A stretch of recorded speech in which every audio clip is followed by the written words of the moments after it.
Olá, saudações a todos, saudações a todas. Sejam todos e todas muito bem-vindos ao canal. Meu nome é Matheus Ferreira Bezerra, sou professor, advogado, doutor em Direito pela Universidade Federal da Bahia e venho falar nesse vídeo de hoje sobre os efeitos da posse. Bom, quando nós temos uma posse, uma situação de fato que ganha proteção no mundo jurídico, nós temos que dessa condição possessória, essa relação, alguns efeitos são decorrentes, né? Alguns efeitos eles vão ser extraídos dessa relação. O primeiro desses efeitos que a gente pode pensar é a proteção possessória. Então, quando você tem uma relação de posse, você vai estabelecer também uma proteção. O direito vai prestigiar essa relação. Embora seja uma relação de fato, né, que nós tenhamos, o direito ele confere algumas garantias ao possuidor. E por força disso existem ações próprias, né, denominadas de ações possessórias, que são ações voltadas para a proteção da posse. Então, um dos efeitos é a proteção dessa posse. Um outro efeito que a posse tem, um segundo efeito, seria o fato de que a posse ela induz a condição de proprietário. Então, ao você ter uma relação com a coisa e se apresentar externamente para os outros como alguém que tem a propriedade daquela coisa, né, um efeito da posse. Então, na verdade, aos olhos de quem não sabe de quem é a propriedade, você é o titular daquele bem. Então, se você está numa casa que as pessoas desconhecem que é o dono, né, enquanto você estiver ali, mesmo que seja um locador ou um locatário, um contrato de locação, enquanto as pessoas não o conhecem, não sabem quem é o locador, você que é o locatário vai se apresentar, na verdade, como o dono, né, o responsável por aquele imóvel. Então, na verdade, o possuidor, ele tem essa característica de se apresentar como o proprietário. Um terceiro efeito que nós temos dessa posse é a possibilidade de autodefesa. Bom, a autodefesa é justamente um recurso utilizado para que você possa defender a sua posse independente de uma intervenção de terceiro, que no caso seria o Estado. Então, o Poder Judiciário, independente de uma medida judicial. Você tem a possibilidade de uma medida judicial. Mas se alguém tenta invadir a sua casa, tenta invadir, né, um bem seu, você pode simplesmente afastar aquele perigo e garantir a sua posse, tá? Independente, né? Alguém tenta entrar no teu carro, você fecha a porta e sai, ou alguém tenta entrar na sua casa, você repele, né, aquela ameaça. O importante da autodefesa, para que ela não se caracterize em abuso ou em excesso do direito, essa autodefesa ela tem que ser tanto imediata, então você deve fazer essa defesa naquele momento que a sua posse estiver ameaçada, quanto também ela precisa ser proporcional.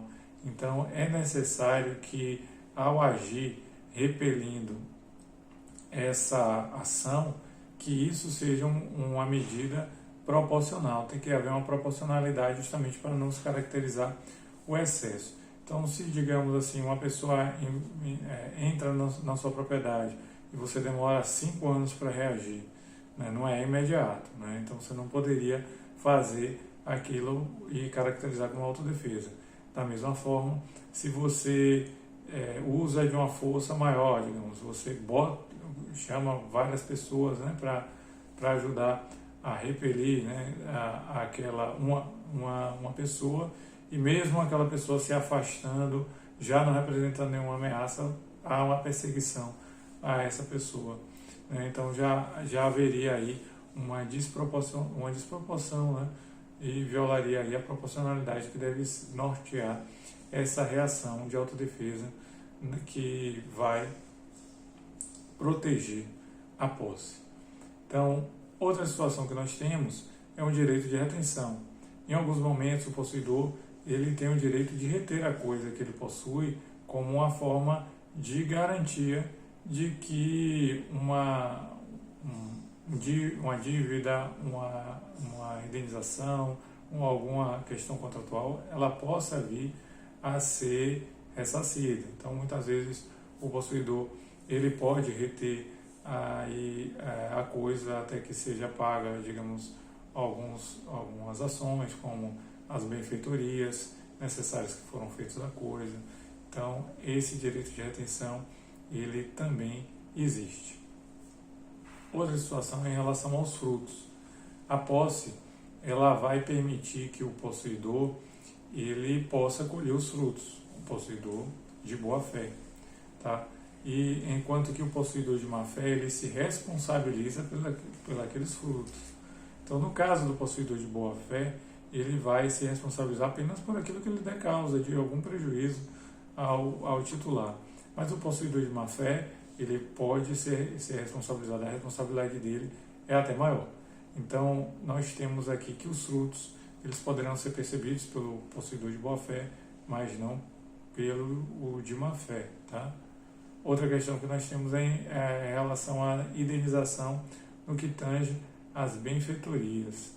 Benfeitorias, a gente classifica as benfeitorias em úteis, necessárias e voluptuárias, sendo que as necessárias são aquelas medidas urgentes para a conservação do imóvel. As úteis, elas melhoram a utilização do bem, e as voluptuárias, elas estão mais ligadas aqui a uma questão estética, né, de um embelezamento da coisa.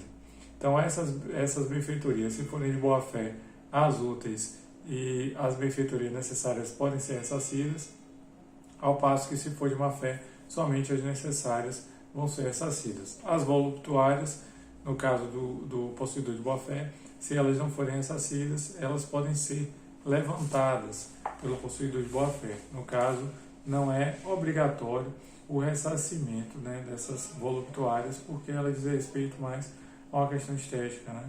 Pode haver aí um acordo, né, uma negociação entre as partes, como vai se dar, mas essa voluptuária ela pode ser levantada e retirada pelo possuidor, certo? Outro efeito que essa posse ela pode caracterizar é a usucapião. Então, se você tem uma posse e essa posse atende a alguns requisitos, é uma posse mansa e pacífica, ela, né, lhe dá uma condição por um determinado tempo e atende os requisitos legais, né? Existem vários requisitos para usucapião. Então, nós temos aí que essa posse ela pode também induzir a usucapião. Então, é um efeito também da posse, é essa possibilidade de se ter a concessão da usucapião, certo? Então, esses seriam os efeitos da posse. Caso haja ainda dúvidas sobre o assunto, alguma crítica, algum comentário a ser feito, pode deixar aqui na parte de comentários. Caso esse vídeo tenha sido útil para você entender o assunto, eu peço que deixe aqui a sua curtida, tá certo? Muito obrigado e até a próxima.